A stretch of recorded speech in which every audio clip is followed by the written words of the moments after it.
Eu conheci a hipnose na faculdade, então quando eu comecei a estudar a área da psicanálise dentro da faculdade, a minha professora de psicanálise, a Elizabeth Monteiro, por coincidência ela tem o mesmo sobrenome que eu, ela começou a falar sobre Freud, sobre hipnose, quando ele começou a carreira dele. Ele conheceu a hipnose com Breuer, que era um grande neurocirurgião da época, lá na Inglaterra.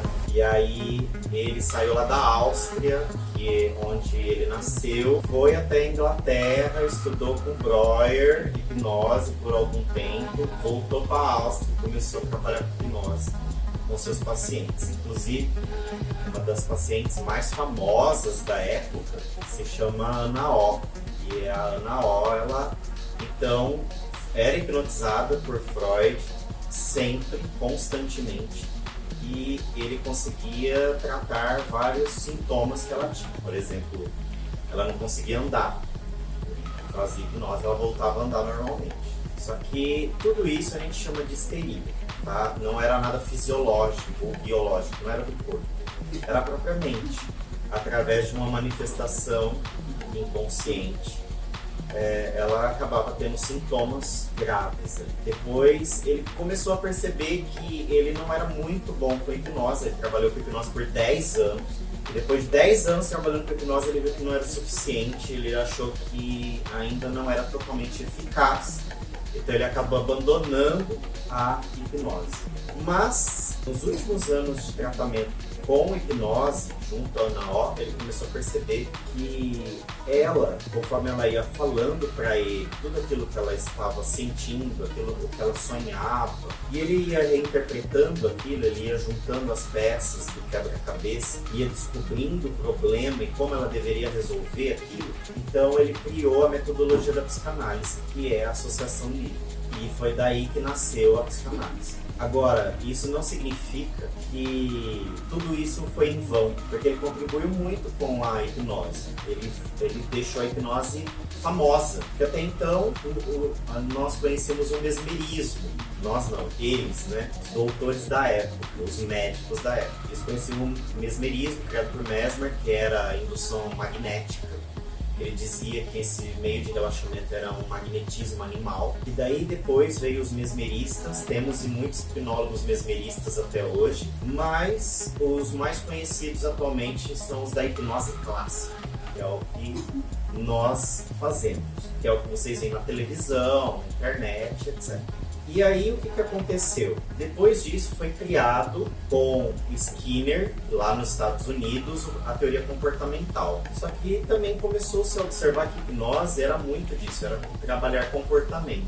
Então foi daí que muitos especialistas começaram a estudar a área da hipnose mais pelo ramo da linha comportamental.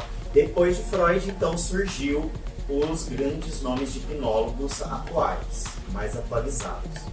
Pegaram todo o trabalho de Freud por 10 anos e começaram a atualizar. Aí então veio, no caso, grandes nomes como, por exemplo, Milton Erickson. Só que o Milton Erickson, ele não é da hipnose clássica, ele é da hipnose ericksoniana, que é um pouco diferente. Por quê? Porque a hipnose clássica, por exemplo, criada por Dave Elman, Richard Bandler, todos esses caras, eles pegavam a hipnose e faziam o comportamento ser alterado instantaneamente. Diferente do Milton Erickson, que é algo mais voltado para a área da gestalt terapia, humanismo. Então, por exemplo, o Milton Erickson, uma pessoa ericksoniana, quando ela vai hipnotizar, ela fala: olha, feche os seus olhos quando você quiser.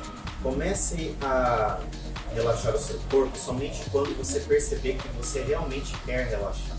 Quando você sentir que você já pode começar a ser mais calmo, mais tranquilo. Então é muito assim, sabe, subjetivo. E isso acabava deixando as pessoas tipo, é muito dado, né? Ele não tem tanto intervenção. Agora, depois que o Dave Elman e o Richard Bandler, eles começaram a trabalhar em cima da hipnose clássica, junto à comportamental, aí que surgiu o que vocês conhecem hoje. Alguém aqui já ouviu falar do Fábio Puentes? assim, bem dormido. Então, o Fábio Puentes, ele foi muito famoso, ele que trouxe a hipnose para o Brasil. Nós temos um apelido carinhoso a ele sobre o vovô da hipnose. O Fábio Puentes, ele é um cara muito, muito bom. Ele começou nos talk shows lá com o Silvio Santos. E ele que trouxe toda essa arte também do... Era algo ainda um pouco mais espetáculo. Era mais mágica, mentalismo, do que a terapia em si que a gente conhece hoje. Então, o Fábio Puentes, ele é um cara que tem colaborado muito para a hipnose crescer no Brasil na década de 90. Depois disso, começou a surgir muitos mágicos interessados a fazer hipnose. Só que até então, pouca gente queria trabalhar com esse ramo. E aí, então, os mágicos utilizavam da hipnose para fazer espetáculos, quando que depois, alguns anos atrás, veio o boom da hipnose com o Pyong Lee. E o Pyong Lee, ele que é mágico também, ele fazia só mágica no canal dele. Ele começou a descobrir a hipnose e falou, legal, acho que vai acrescentar muito no meu trabalho como mágico. E aí ele começou a trabalhar, aprender, fez curso, e aí começou a divulgar. E aí foi aonde que pegou o Brasil inteiro, e aí hoje está muito mais famoso a hipnose.